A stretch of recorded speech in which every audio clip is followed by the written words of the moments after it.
And by roll and action. Halo, dengan kita di sini dari Tanjung Duren ada saya Dokter Gerarda dan Saya Dokter Putra.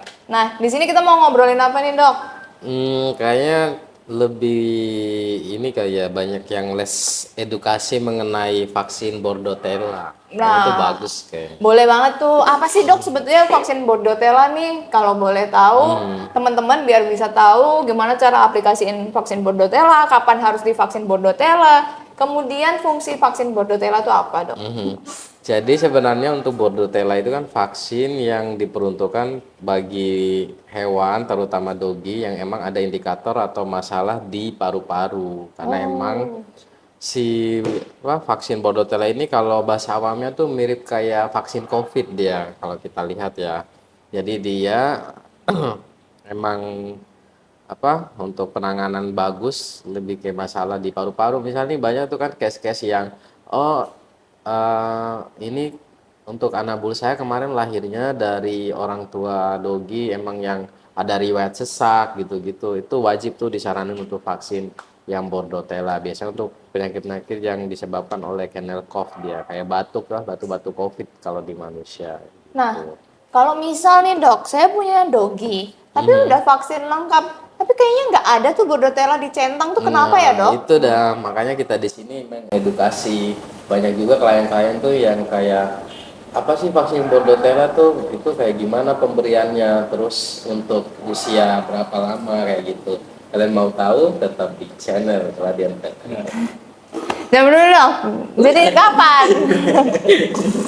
Jadi kapan harus divaksin Bordotella? Kok saya belum dapat vaksin Bordotella nih? Iya. Gitu.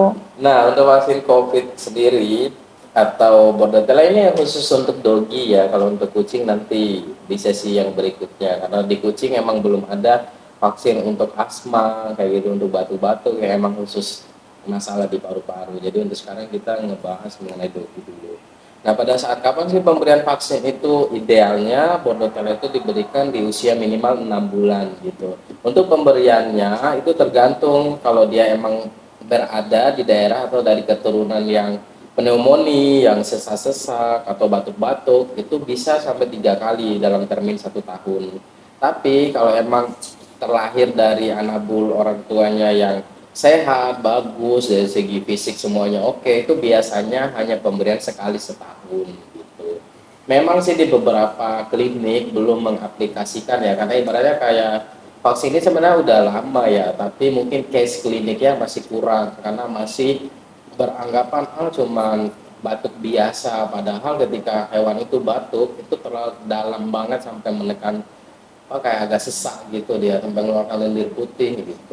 Jadi wajib banget ya, dan ini sangat kontagius banget ya, beda sama batuk biasa gitu. Kalau batuk biasa kan nggak ngeluarin lendir, nggak ngeluarin dahak, kalau ini tuh bisa sampai keras banget dia batuknya.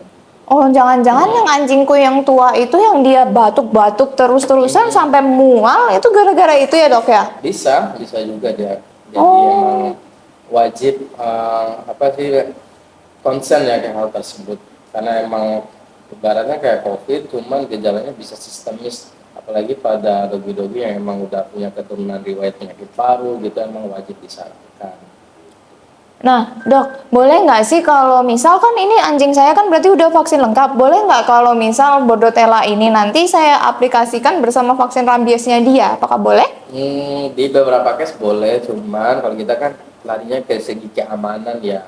Kalau memang baiknya mungkin bulan ini nih kita vaksin rabies, nah bulan depan kita jadwalin untuk vaksin kennel cough-nya atau yang Bordotella ini. Yang langsung sih takutnya kan, karena kan rabies itu kan vaksin zoonosis ya, yang emang agak keras gitu. Nanti takutnya kulitnya bisa abses atau gejala demamnya bisa 2 kali lipat gitu. Jadi amannya ya mungkin harus dipisah per bulan. Oke, Dok. Nah, saran buat temen-temen nih yang sekarang dia lagi pelihara dogi dan dia baru mau memvaksinkan anjingnya, apa aja nih, Dok, yang perlu diperhatikan kalau mau vaksin? Untuk teman-teman ya, karena kan saya di dunia praktisi udah hampir 8 tahun kali ya, dan banyak case yang saya temukan, terutama vaksin Bordotella ini hampir jarang kali ya orang mengedukasi mengenai vaksin ini, terus pemberiannya kapan, dan jadwal annualingnya kapan gitu. Nah, buat teman-teman kalau emang baru punya nih anak bull baru baru beli atau baru adopt dan lain sebagainya. Ini kan kalau untuk vaksin Bordetella ini kan per 6 bulan. Cuman nanti kan ada vaksin pertama, kedua, ketiga yang vaksin biasa reguler untuk doginya itu kan nanti per bulan bisa di usia 2 bulan kayak gitu. 2 bulan, 3 bulan, 4 bulan udah 3 kali vaksin toh, nanti tinggal nunggu usia 6 bulan vaksin Bordetellanya. Oke. Sama rabies juga, dia ada beberapa riset bisa pemberian 4 bulan, ada juga 6 bulan. Kalau dari segi keamanan ya kembali lagi kita harus cek darah semuanya oke baru bisa vaksin gitu.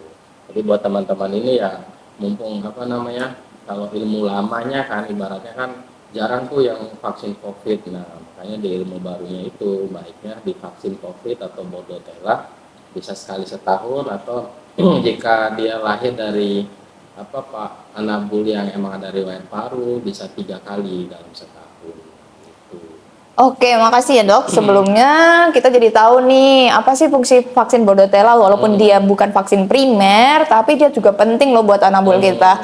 Nah, buat teman-teman semua yang belum vaksin kucing ataupun anjingnya, nggak cuma kucing anjing ya, dia ada otter, kelinci juga, semuanya punya vaksin sendiri-sendiri. Maka dari itu lebih baik proteksi dini daripada penyembuhan itu ya. Nah, teman-teman jangan lupa sampai akhir bulan Oktober ini kita ada promo vaksin di Radian, seluruh Radian. Nanti tanya aja ke cabang terdekat ya. Terima kasih. Baik.